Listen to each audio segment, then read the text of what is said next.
Alright, so today we're back with yet another Seagate Rosewood drive. A lot of you ask, why is this drive so bad?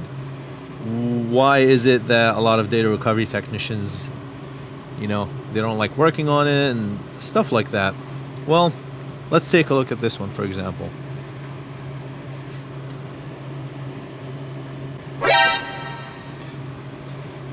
Alright, so in the last video, you guys could not see the smudges, but on this one, look at this damage. Look at that. So even though this drive, the Rosewood family in general, is one of the most common drives that we get here, it is honestly the bread and butter of data recovery all around really the world, not just us. There are cases where you're just not getting the data out of it, and this is one of them.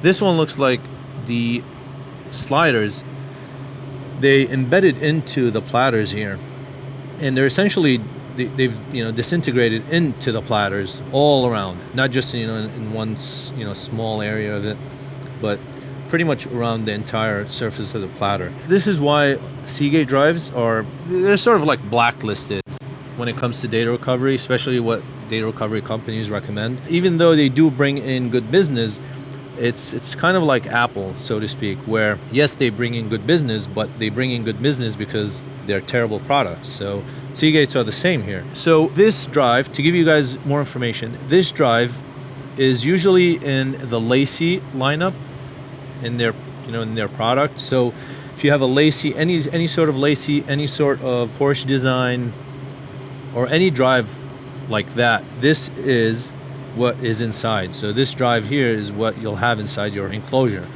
and this is called the Rosewood. So this is the label for it.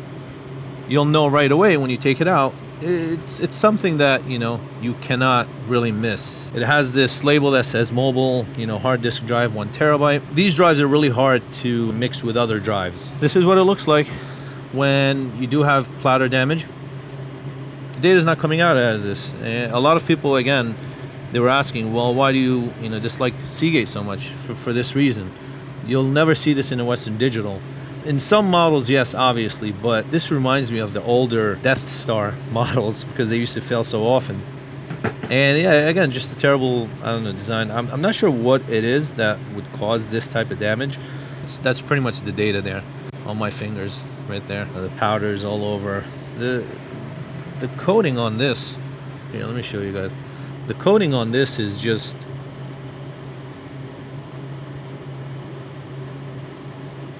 all gone.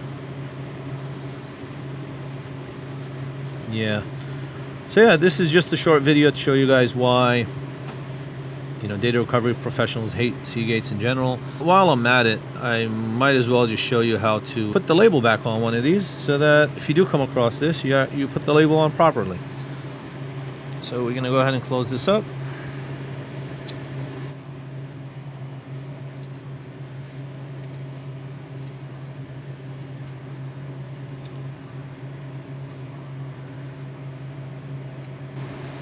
Alright, so now that the metal plate is back on there, metal cover I should say.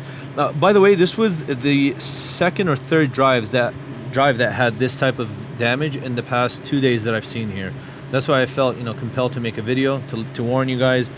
If you do have this drive, 3 things will happen.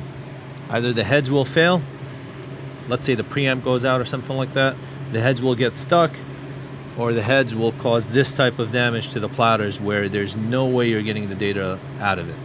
If the heads are stuck, I've made a video on that, relatively simple. You can actually rescue the data. If the heads have failed, you can swap the heads and you'll still get the data, although you'll run into some issues with it. But luckily for me, I've recovered a lot of these Rosewood drives after a head swap. You just have to know which preamp to look for and what's compatible with what. So if you do have this Rosewood Seagate inside your enclosure, please back up your data because it will fail. It's not maybe I'll get lucky or something like that. No, it will fail, and you will have to go to a data recovery company to get your data back. Onto how to put the label back. So if you notice, when I removed this, I did not rip any of the edges out or anything like that. Let me just zoom out a little bit. Everything is intact. So just line it up with, I use this breathing hole here. Just line it up with that. And yeah, simply just put it right back on. So we're gonna do that.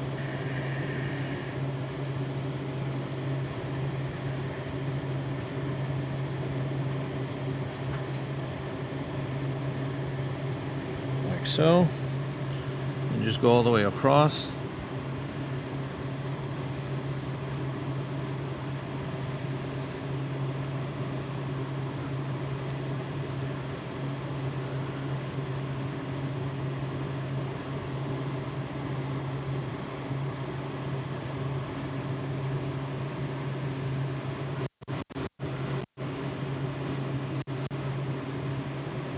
All right, doing it this way, the label will not come off. I've had drives that I've opened up for months, and they did not, the label did not come off in any way. You just have to run your fingers over it to make sure that it's in there.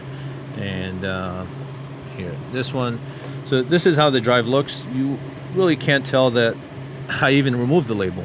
Now, why did I make a big deal out of the previous video that I made, where the label was all cut up on the sides, this was all over? That tells you that if the label looks like this, then on the inside you'll have it looking the same way. All, debris all over, improperly, put back together. So usually this label here tells you if a company knows what they're doing just by the way they removed it.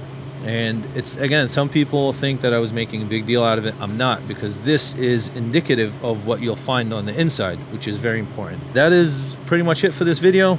And as always, I hope you learned something.